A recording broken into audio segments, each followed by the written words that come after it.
जय हिंद प्यारे बच्चों। जैसा आपको मालूम है कि आपका सिलेबस बदला है कक्षा 6, 7, 8 का। ठीक है, पिछले साल कक्षा 6 की एनसीईआरटी की नई बुकें आ गई थी, मार्केट में लॉन्च हो गई थी यानी कि, और इस बार कक्षा 7 और कक्षा 8 की बुकें लॉन्च हुई हैं। कक्षा 7 और 8 की ऑफलाइन मोड पर तो आ गई हैं बुकें। ठीक है बेटे, आप ऑनलाइन भी खरीद सकते हो अमेजोन या फिर फ्लिपकार्ट से, लेकिन अब एनसीईआरटी ने कक्षा 7 की बुक को ऑनलाइन भी डाल दिया है। वहाँ पे जाकर आप अपनी पीडीएफ डाउनलोड कर सकते हैं। ठीक है बेटे, तो हम आज बात करेंगे कक्षा 7 की, जो बुक का नाम है मल्हार। ठीक है, उसके प्रत्येक पार्ट की किस तरह से पार्ट हैं और कौन कौन से पार्ट शामिल किए गए हैं। तो ये वीडियो आपके लिए मज़ेदार होने वाला है। तो बच्चों, जिन्होंने इस चैनल को सब्सक्राइब नहीं किया है उस चैनल को सब्सक्राइब कर लें।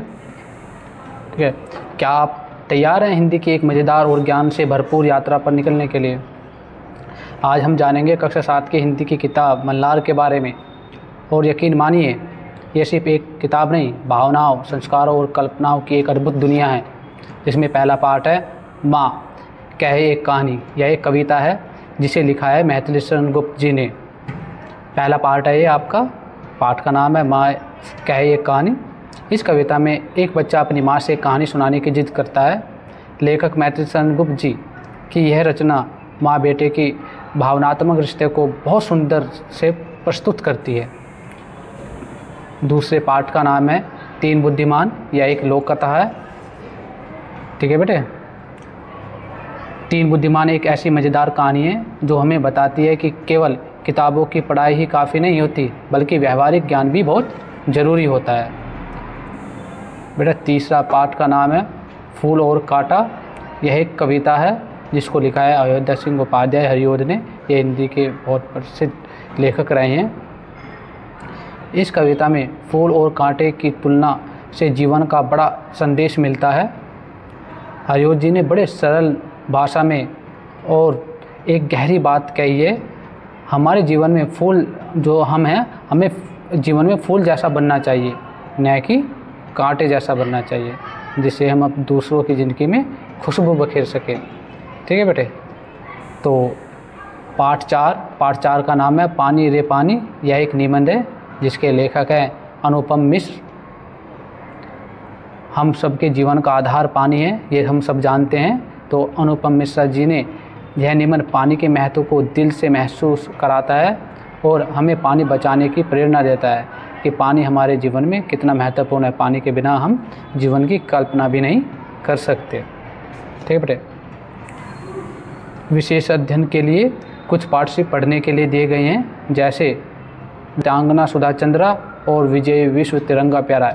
ये हमारे ज्ञान को और भी समृद्ध बनाते हैं, जो हमें जानकारी देते हैं उनके बारे में, उन्होंने अपने जीवन में किस तरह से स्ट्रगल किया, यानी कि संघर्ष किया और अब एक नई ऊंचाई प्राप्त की, अपना नाम इस दुनिया में फेमस किया, प्रसिद्ध किया। तो हमें एक प्रेरणा देते हैं ये पाठ, मतलब जो पढ़ने के लिए हैं सिर्फ। अगला पाठ है 5 नहीं होना बीमार। यह एक कहानी है स्वयं प्रकाश की। क्या आप जानते हैं कि बीमार होना कैसे रोका जा सकता है? स्वयं प्रकाश जी ने यह कहानी हमें स्वास्थ्य के प्रति सजग बनाती है और बीमारियों से बचने में हमें चौकन्ना करती है, और हाँ, थोड़ी हंसी भी दिलाती है, किस तरह से हम बीमार ना हो। ठीक है बेटे, अगला पाठ है 6 गिरिधर कविराय की कुंडलियाँ। यह एक कविता है जिसके लिखा है, जो इनके रचयिता हैं गिरिधर कविराय। गिरिधर कविराय की कुंडलियाँ हमें भक्ति और कविता का अद्भुत मेल दिखाती हैं। कुंडलियाँ कविता का एक खास रूप है जो आपको ज़रूर पसंद आएगा। ठीक है बेटे, अगला पार्ट है 7 वर्षा बहार। यह भी एक कविता है मुकुंद पांडे की। वर्षा बहार एक ऐसी कविता है जो बारिश की खूबसूरती और उसकी मिठास को अपने मन में, यानी अपने मन तक पहुंचा देती है। अगला पार्ट है 8, जिसका नाम है बिरजू महाराज से साक्षात्कार। यह विद्यार्थियों द्वारा प्रस्तुत किया गया है।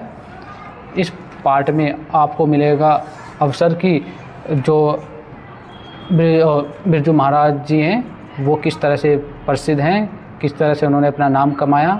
ठीक है, उनको पद्म विभूषण बिरजू महाराज से पद्म विभूषण बिरजू महाराज के नाम से भी जाना जाता है। यह एक ऐसे नृत्याचार्य जिनकी कला ने पूरे भारत को मंत्रमुग्ध कर दिया। ठीक है, फिर अगला पार्ट है पार्ट 9, जिसका नाम है चिड़िया। यह एक कविता है जिसको लिखा है R.C. प्रसाद सिंह ने। एक प्यारी सी चिड़िया और उसकी उड़ान के बारे में इसमें बताया गया है। R.C. प्रसाद सिंह की ये कविता आज़ादी और जीवन की सुंदरता का प्रतीक है। और अगला पार्ट है आखिर का पार्ट 10, मीरा के पद, जिसकी रचयिता है मीरा खुद।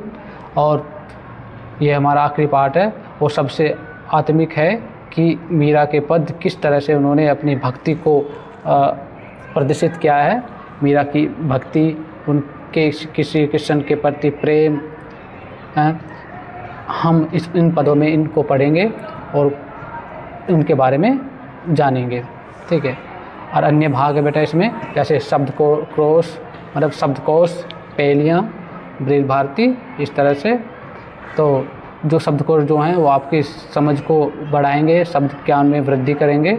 ठीक है, जो पहेलियाँ हैं जो आपके मन को चंचलता और ताजगी देगी। ठीक है बेटे, तो बच्चों कैसी लगी ये जानकारी तो वीडियो में ज़रूर बताएं, कमेंट ज़रूर करें। अगर आपको ये वीडियो पसंद आई है तो लाइक करें, सब्सक्राइब करें, अपने दोस्तों के साथ शेयर करें। ठीक है बेटे, हाँ इतना ध्यान है बेटा, चैनल अगर आपको वीडियो पसंद आती है तो चैनल को सब्सक्राइब कर लिया करो। और हम अगली वीडियो में हर एक पार्ट के बारे में विस्तार से समझेंगे। उन पार्टों के प्रश्न हैं उनके उत्तर को हम अच्छी तरह से समझेंगे, उनको हल करेंगे और एक्टिविटी को हल करेंगे। तो आप इस चैनल के साथ बने रहे। ठीक बेटे, कहते हैं ना जो हमारी पार्ट है, मतलब जो हमारी हिंदी की पुस्तक है जिसका नाम है मल्हार, हर पार्ट एक नई सीख सिखाता है। ठीक है बेटे, तो हमें कुछ ना कुछ सीखने को ज़रूर मिलेगा, तो हमारे साथ बने रहे। अगली वीडियो में जल्दी मिलते हैं। जय हिंद।